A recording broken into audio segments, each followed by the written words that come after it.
All right. Welcome to round one, Gen 3 V8 bets.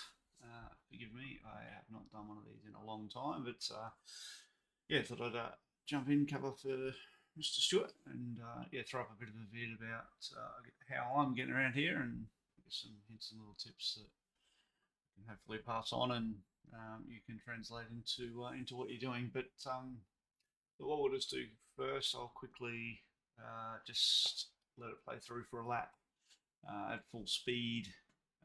This lap just happens to be a PB, but jumped in this morning just to do this. But yeah, so we'll play it through, see throttle inputs there, brake inputs, and then we'll do a corner by corner to finish it off. So yeah, play it through.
So let's say yeah, full Watkins, fixed set, full fuel, well, full sort of at the 80 litre tank. Um, yeah, so I guess what I'll do is just walk through what I'm doing currently, what I'm finding. There's always, the cars are new, so it's going to evolve. But yeah, certainly give you a bit of an idea on, I guess,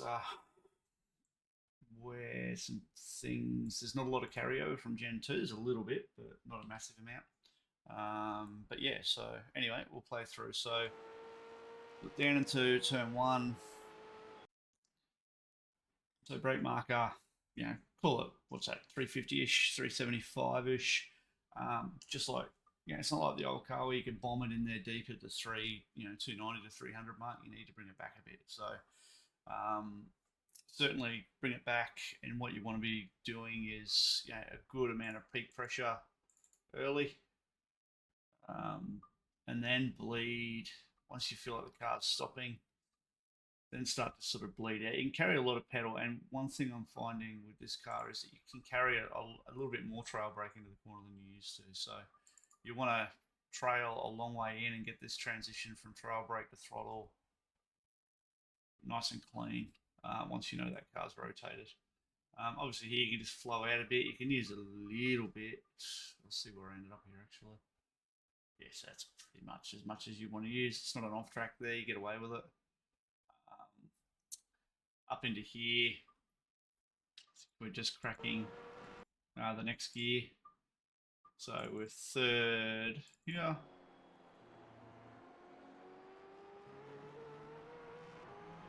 Fourth.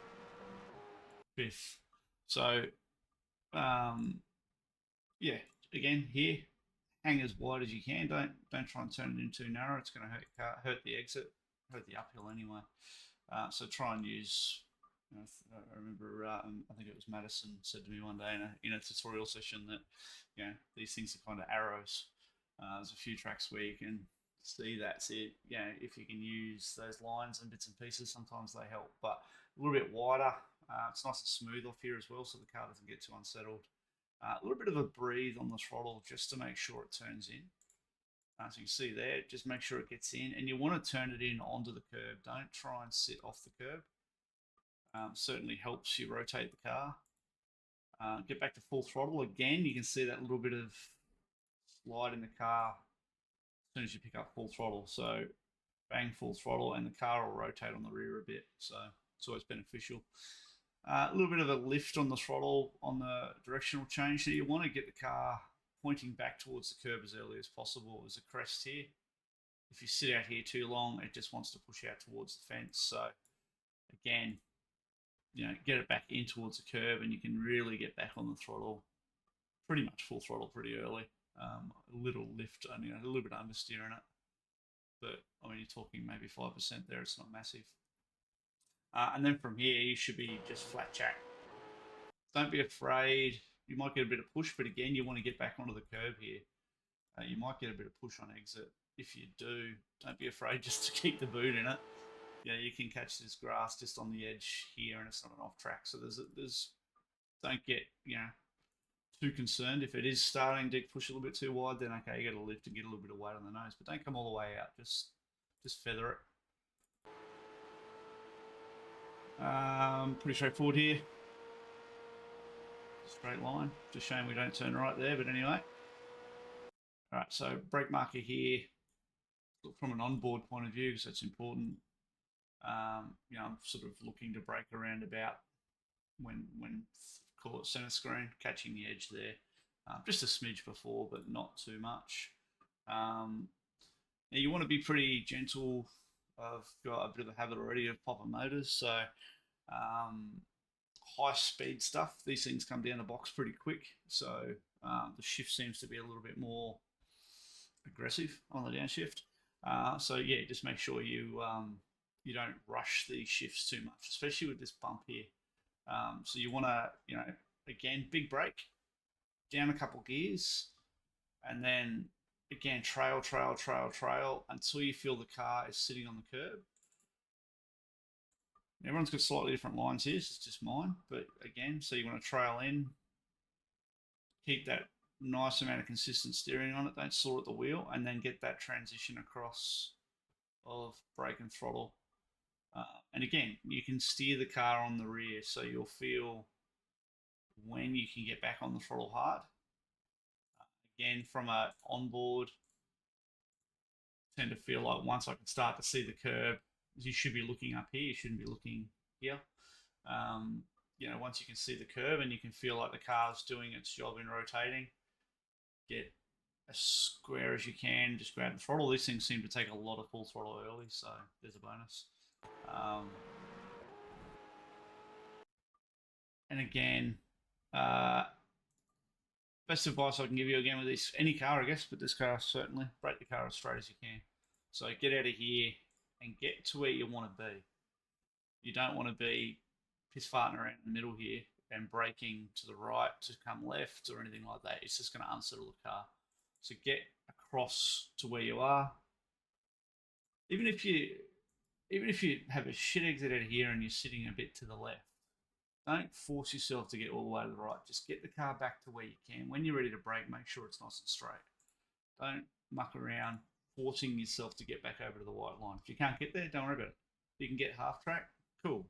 Just get on the brake hard at that point, but make sure the car's square. So again, get car square. You'll see again, trail brake all the way in. Trail. A lot of pressure, like even on the trail, it's still 30% there for a bit. Car rolls a bit. I wasn't quite happy, so just come out and then you get back on it again, so you can see the rotation. Again, the car will rotate on the rear.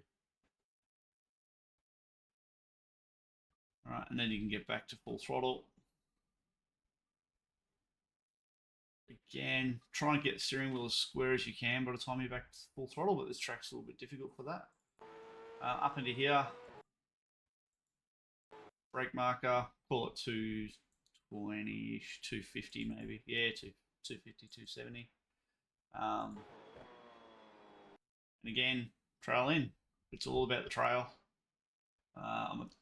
That's sort of where you'd want to be. You don't want to be on the curb early. You can see the natural sort of rubber race line. You want to be sitting up for a little bit, trail brake, get it to turn, and then start to pick up the throttle. And you can get back to full throttle pretty early. Different people, some are using third here, some are using second. It's what you feel comfortable with. Obviously, second gear would mean you can probably brake deeper than what you would with third, because you're going to have that extra, engine braking to slow the car down. But yeah, you want to be able to get off the corner as well as into the corner, and like everything, getting off is just as important. So again, once you get that line of sight, you can use a lot of exit, and remembering it's uphill, so you don't wash out quickly, so you can pick up that throttle and get it to steer on the rear a bit, just see a little bit of steering correction.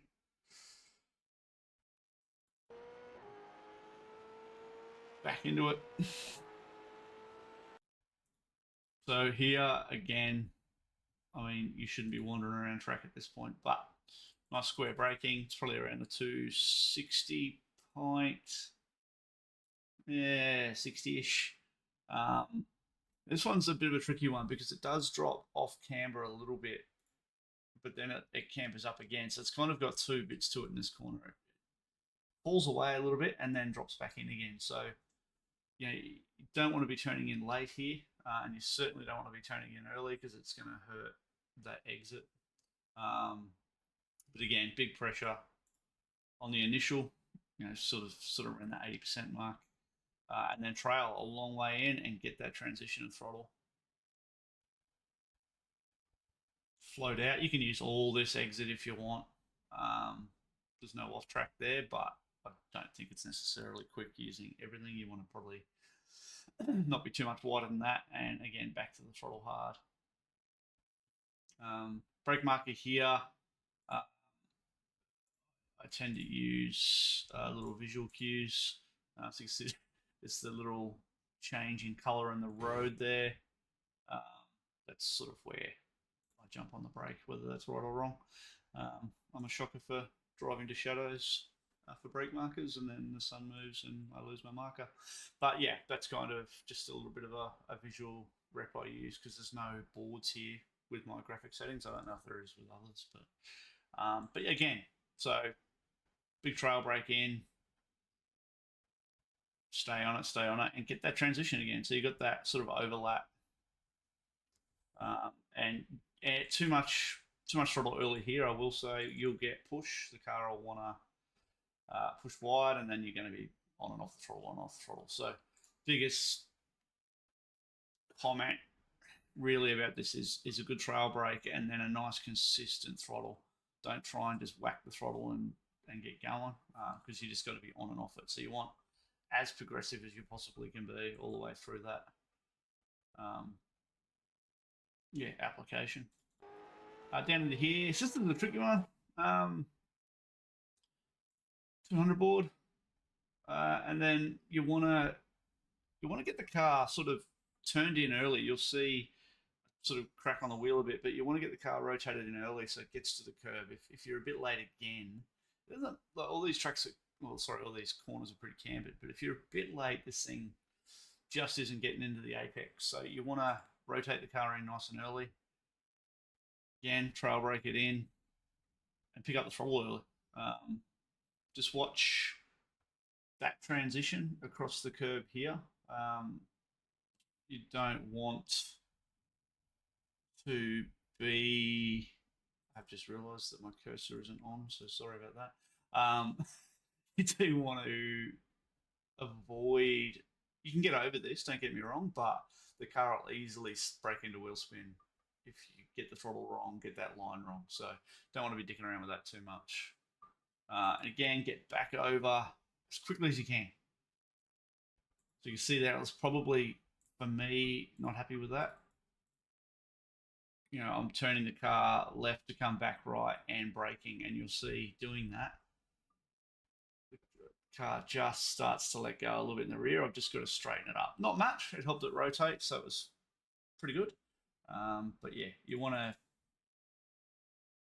make sure you get back across as early as you can, and then brake marker again. I think from an onboard point of view, it's basically, I'm using that as a reference. So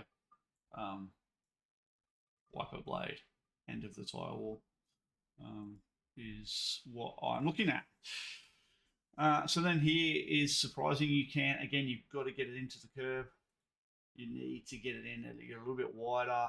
Even if it's half a car or a quarter of a car, you're going to be pushing and not able to get back on the throttle as much as you like. So make sure you get that right, and then you can pick up that throttle. I was probably a bit late getting to full throttle, and that comes back to that little wobble there. Because I had to just come out of the steering a bit. That just hurts the turn in there. So you can see it just isn't quite as sharp as you'd like.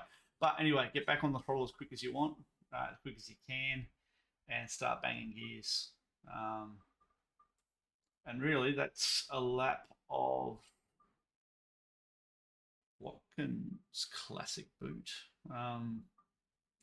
So that's my 2 cents. So the big tips are really trail braking, braking the car straight, finding what gear selection works for you. Don't be afraid to try up a gear or down a gear and things like that, especially through the middle part of the racetrack. There is opportunity to potentially use third in certain spots, so definitely have a play. Brake bias wise, pretty much there or thereabouts with the standard standard brake bias.